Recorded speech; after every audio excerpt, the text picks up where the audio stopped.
Bruce Wayne. As a man, I'm flesh and blood. I can be ignored, I can be destroyed, but as a symbol, I can be incorruptible. I can be everlasting. I had lots of problems with the movie Star Wars Episode 9, Rise of the Skywalker when I watched it. One of the biggest crept into me right from the beginning of the movie, but I only figured out what it was by the end of it. The main baddie, deposed Emperor Palpatine, had returned from his apparent death after Return of the Jedi. So when our heroes used the Force to disintegrate Palpatine, I couldn't help but ask, why should I believe that he's actually dead this time? If he can survive getting thrown down an elevator shaft in an exploding space station no less, why would this do the job? What's stopping him from returning as the main baddie in future Star Wars adventures? This has become a conundrum in modern media. Death itself is often undone in movies and comics. This tends to neuter a lot of drama, peril and tragedy. Other times, it's used to undo bad past stories. All this leads me to the question, is it possible to actually, truly, kill a fictional character? How would we go about that? There is an old saying, the pen is mightier than the sword. What this means is that a conflict of brute force and weapons is harmful, yes, but any destruction brought about in the realm of politics, opinions and ideas can be devastating. If we take this statement as true, then the rest of this essay will be easier to understand. Like with any philosophical question, we need to start with some definitions. First of all, what is a fictional character? We can start with what they are not. Fictional characters aren't human beings. They really aren't.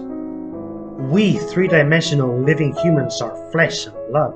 We are bone and skin. We are memory and experience. We are soul and conscience. In any event, we are mortal beings because we can, and do, die. As Peter David once put it, fictional characters are simulacra, puppets in a way, that enact a story for their audience. They are two-dimensional illusions masquerading as three-dimensional living things. You could say that, in essence, a fictional character is an idea wrapped inside a disguise. That disguise can take many forms. They will often be people, sure, but they may also be anthropomorphic animals, brave superheroes, fantastical creatures, giant laser-breathing reptiles, and many more. Some are more realistic, some much less so, but they feel real enough. They are, or at least they should be, verisimilitudinous. The point is that the character, whatever it may be, is, at its core, an idea. So the actual question of this essay really should be, how do you kill an idea? Pen and sword, remember. The other thing we need to define is what I actually mean by killing. One possible interpretation is the usual one, basically to destroy, or to cause someone or something to cease to exist. All well and good. But the other one I want us to consider is to bring something to an ending or closure. See, the problem here is not simply to write a story where a character dies. That's as easy as writing in the script something along the lines of, the ceiling collapses, rocks fall, everyone dies. In real life, that's a tragedy. In a story, that's a cheat. What we want is a death that feels real, or at least acceptable.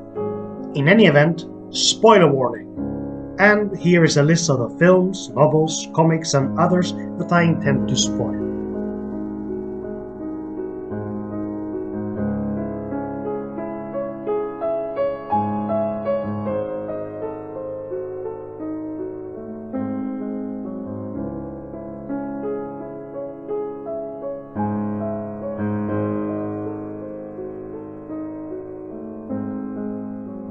Two lead characters who famously died but were brought back from death are comic book superheroes Superman and beloved novel detective Sherlock Holmes. You've probably heard of them. Holmes' resurrection, in fact, is a result of what might be considered the first known instance of fandom protest. So, why did the writers decide to kill the respective characters, and how did they perform this act? Their motivations were pretty different.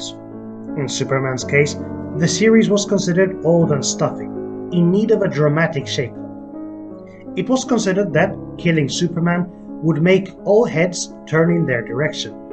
So a bona fide murderous row of writers and artists crafted the tale The Death of Superman, and its year-long follow-up Reign of the Superman, in which 4 different superpowered men attempted to take up the mantle of the Man of Steel as his ideal successor. Sir Arthur Conan Doyle's motives for killing his most popular creation were less cynical, but much more vindictive. He felt that writing Sherlock Holmes stories was taking time away from his other literary endeavors, and was bitter that readers showed little care for his work outside of The Detective of Baker Street. So he decided to end the adventures of Holmes and Watson by making Holmes die in a physical confrontation with a supercriminal called Professor Moriarty, introduced in that same story. Both stories failed to effectively kill off their leads. In the case of The Death of Superman and Reign of the Superman, the idea was to substitute him with one of 4 candidates. One of the 4, Steel, showed some genuine promise, but in the end, the real original Superman came back to life and helped the new guys save the day against the one who was actually a villain. It was a creepy cyborg guy, obviously. The creators probably never intended to leave Superman dead. However, with the benefit of hindsight, it's unlikely he would have been dead for long anyway, given what a mediocre story his death turns out to be. A big grey monster called Doomsday starts breaking things, Superman tries to stop it, they fight, then they fight some more, then they KO each other at the same time. Doomsday becomes incapacitated and Supes dies. That's it. If you took out the death itself, it would be an entirely nondescript story, with a bland villain and a paper-thin plot. If the comic had teamed up some of Superman's most iconic antagonists, reminisced about his time wearing the cape, looked back at his wacky hijinks, and delivered a proper kiss goodbye to Lois Lane, his death would have been much more acceptable.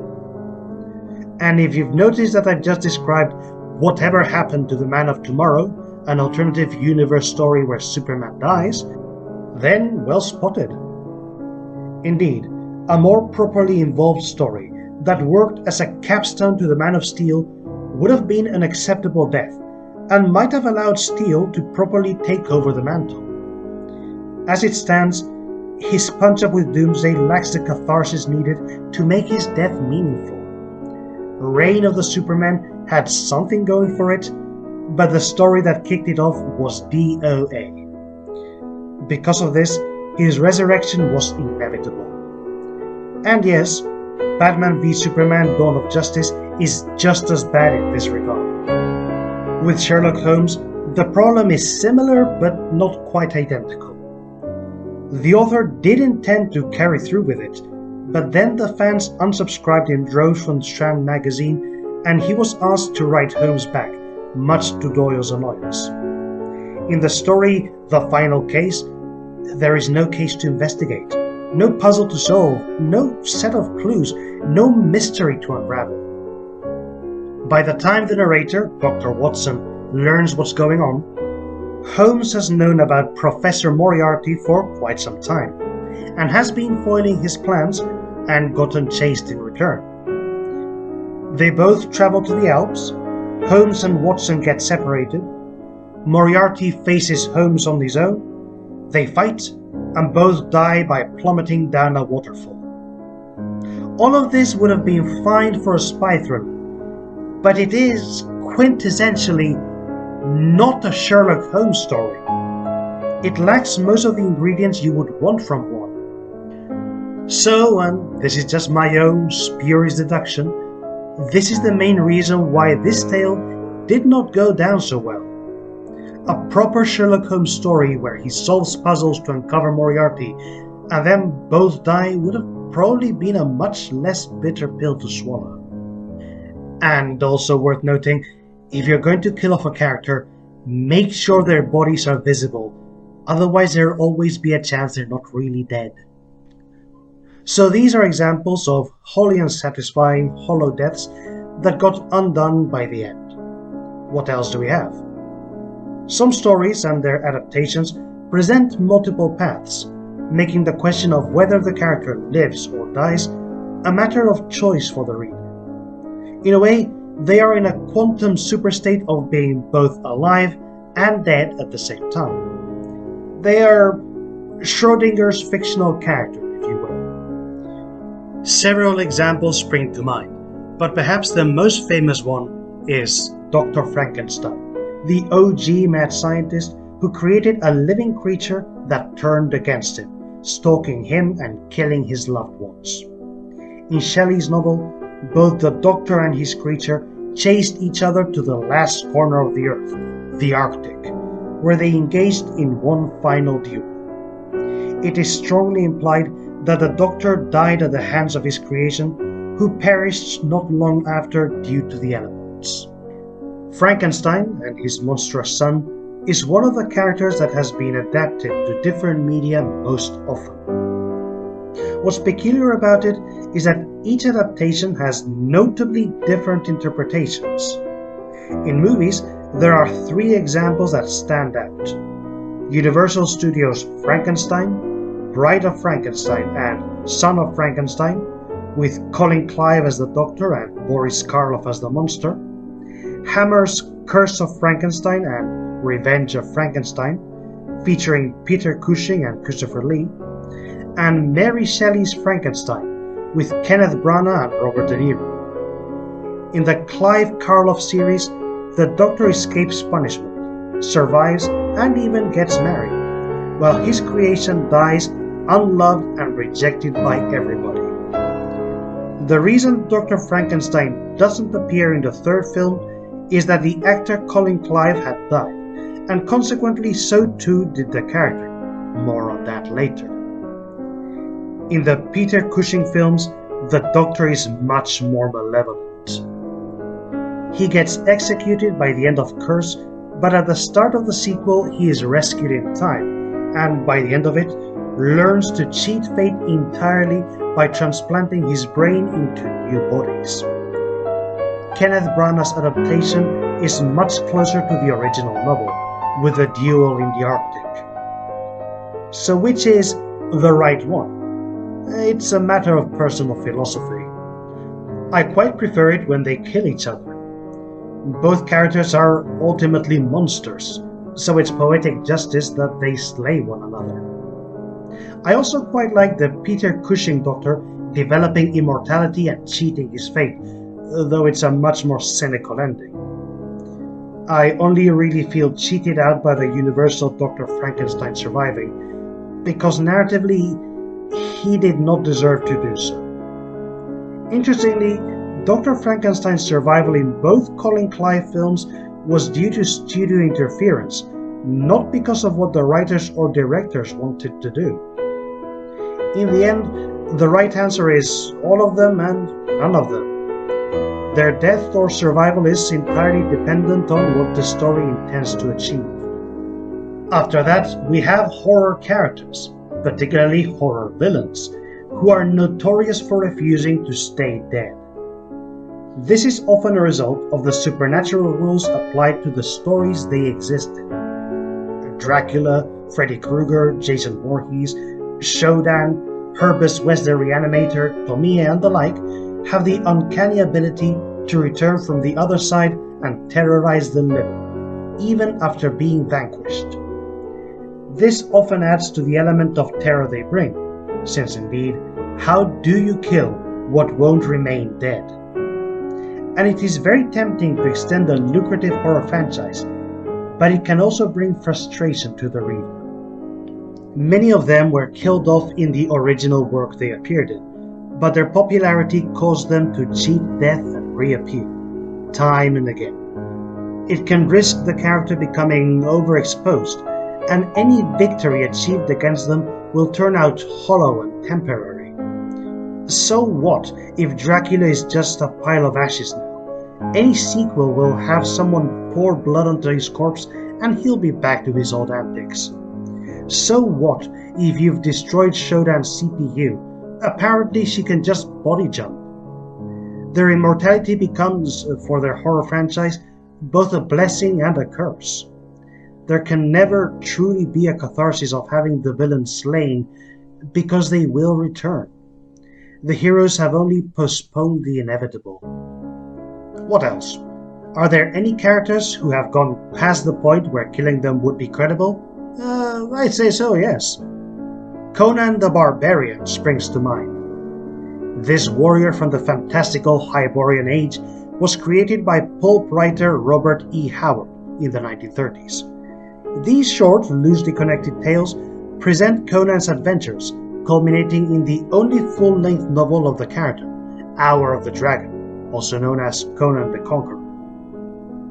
While Howard wrote several stories after that was supposed to be the end of Conan's tales, where he reclaimed his throne and even settled down with Zenobia, who he would marry. However, when Howard committed suicide in 1936, his stories about Conan stopped. But then, later writers like L. Sprague LeCamp and Lynn Carter in the 1960s took over and added new stories to the Conan canon, using Howard's unfinished manuscripts and notes while also making up some of their own. All of this, added to the evocative book covers by Frank Frazetta, renewed interest in this fantasy hero, and gave him much more popularity than he'd ever experienced. In particular, with a long-running Marvel comic series and a couple of film adaptations starring Arnold Schwarzenegger. The end result is that, while Conan is well known, he has a very decentralized canon. When you talk about Conan, are you talking about the original Howard stories, the Sprague LeCamp editions, the Marvel comics, the Dark Horse comics, the Schwarzenegger films, the Jason Momoa film, the crossover with Gru the Wanderer, the Conan Exiles MMORPG, or that inexplicable Saturday morning cartoon with Talking Bird? If any one of these disparate canons decided to kill Conan for good, it would be irrelevant, because other people are doing their own separate tales of his adventures. Even the Carter LeCamp novel Conan of the Isles, which is supposed to be Conan's last recorded adventure after he abdicates on his son, has him survive, win, and sail towards the horizon. Conan is basically impossible to kill off for real. His character is all about strength, triumph, so even if someone manages to make a satisfying tale where the Cimmerian dies and doesn't leave a dry eye in the room, it would not really matter. Conan inevitably wins through because that's just who he is. Finally, the main condition wherein a character just won't stay dead involves writers, producers, and the people in charge of an intellectual property not knowing when to stop screwing with it. This has, for decades now, been a bane on American superhero comics. Marvel and DC just can't stop themselves from killing off one of the heroes, or sometimes supporting characters, or even villains, only to bring them back from the dead a year or two later. For the longest time, the saying was, nobody in comics stays dead except for Bucky Barnes, Jason Todd, and Uncle Ben.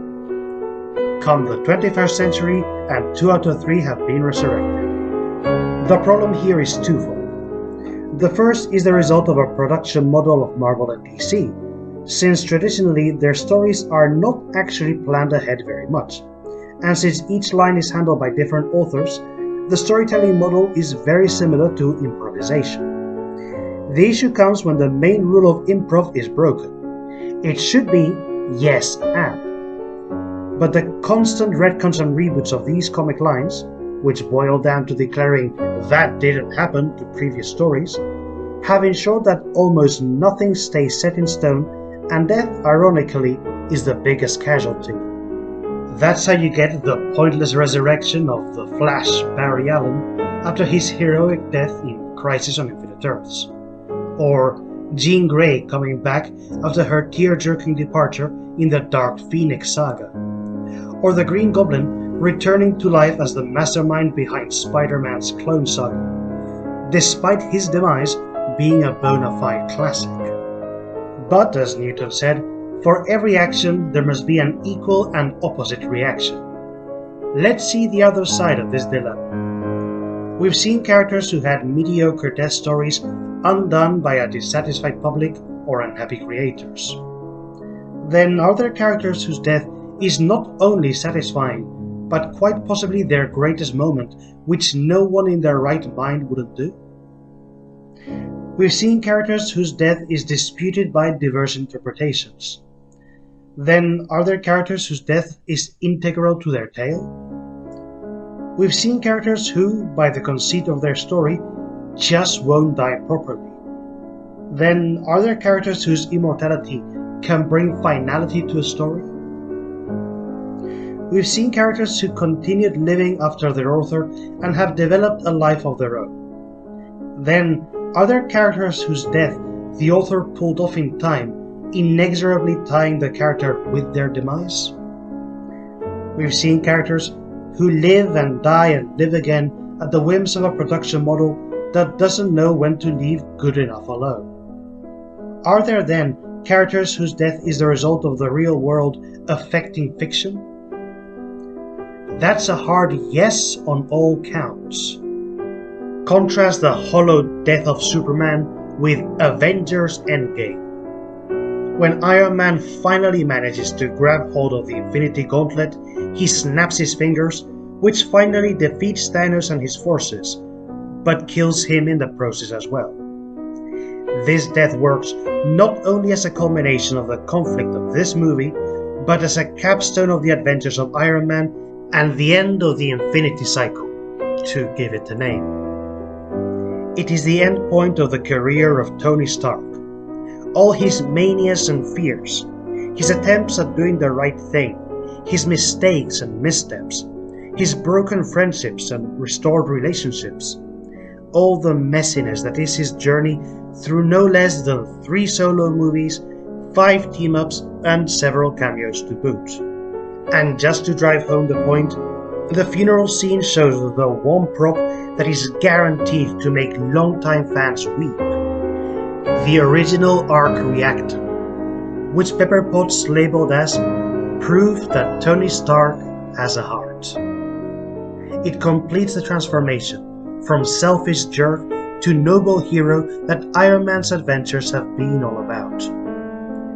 Not only is it a good death for the character, it is the right death for him.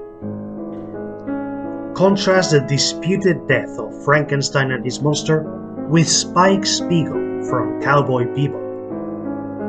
In the final episode of the series, Spike has lost his girlfriend Julia, his reason to live, has told a parable in which he compares himself to a cat who has lost 8 of his 9 lives, has given his farewell to Jet and Faye in spite of their protestations, has gone on a spectacular shootout, slain his arch-nemesis Vicious, and emerged from the place riddled with bullets, bleeding, and done a finger gun gesture, not to his foes, but to us, the viewers, before collapsing to the floor. The series itself gives us an epitaph. So long, Space Cowboy. Spike is unquestionably dead. Any doubts about this are, really, failure to read all the signifiers. Contrast the frustrating immortality of horror villains like Freddy Krueger and Shodan with Eric Draven, aka The Crow. Like the mentioned horror villains, he is an unkillable revenant bent on vengeful murder. But unlike the others, not only is he a sympathetic protagonist, close to an avenging hero, but the goal of his story is to allow Eric to return to his grave. His immortality is only the tool he needs to complete his quest. Death, really, is the goal of the crow. Contrast the ludicrous notion of killing off someone like Conan the Barbarian long after the demise of the original creator with Stormbringer, the final book in the saga of Elric of Melniboné. Unlike Conan, the Albino Prince was written exclusively by his creator, Michael Moorcock.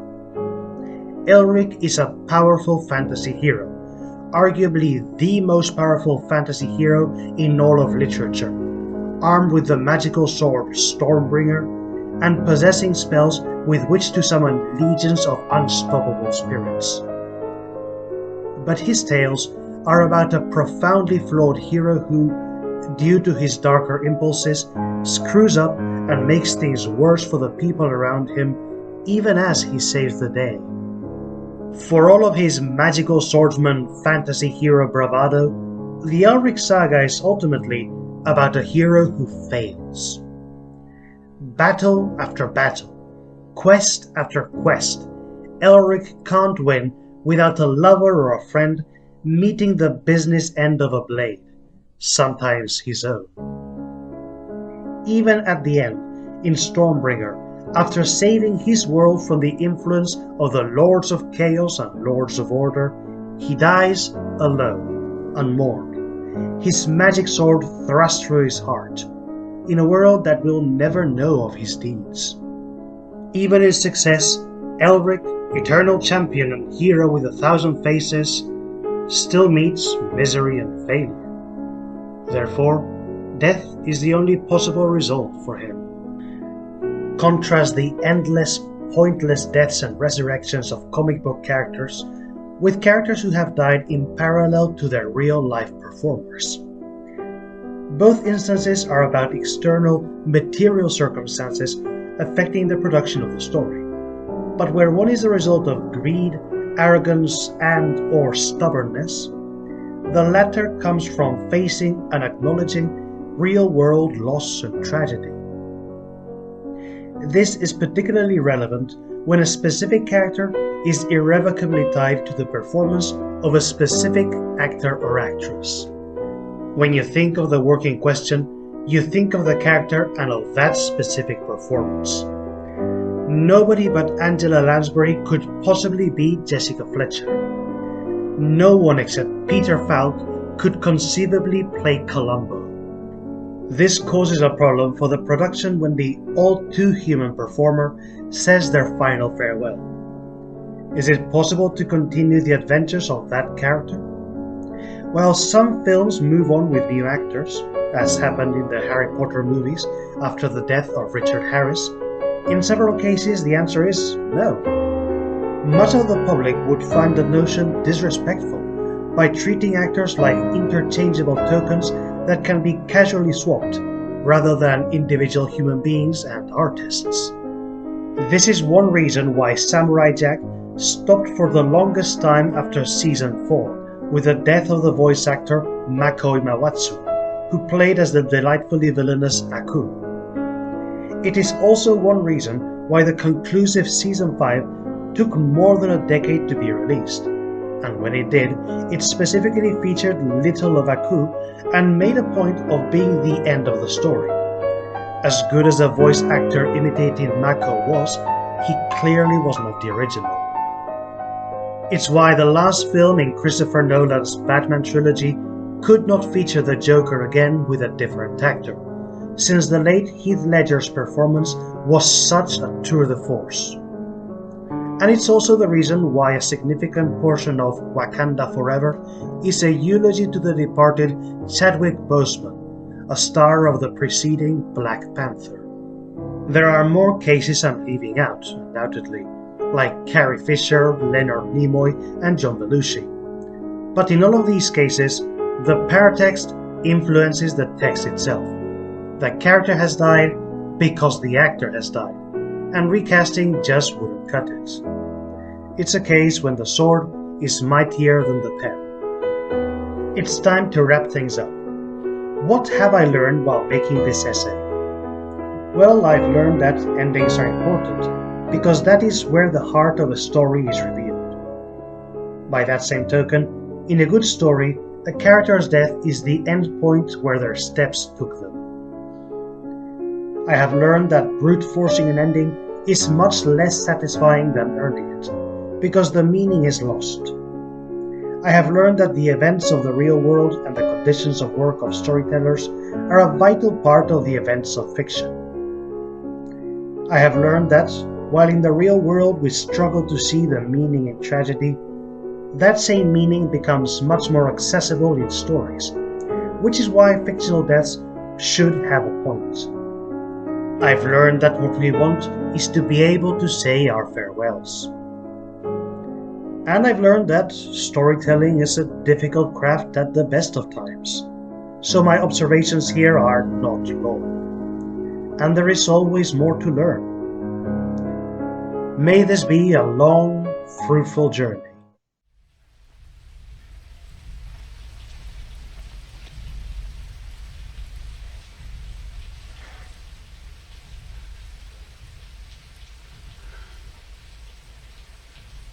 I've seen things you people wouldn't believe.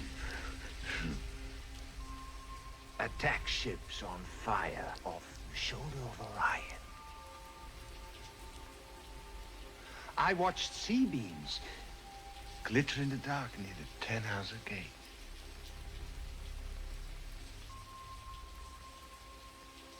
All those moments will be lost in time, like tears.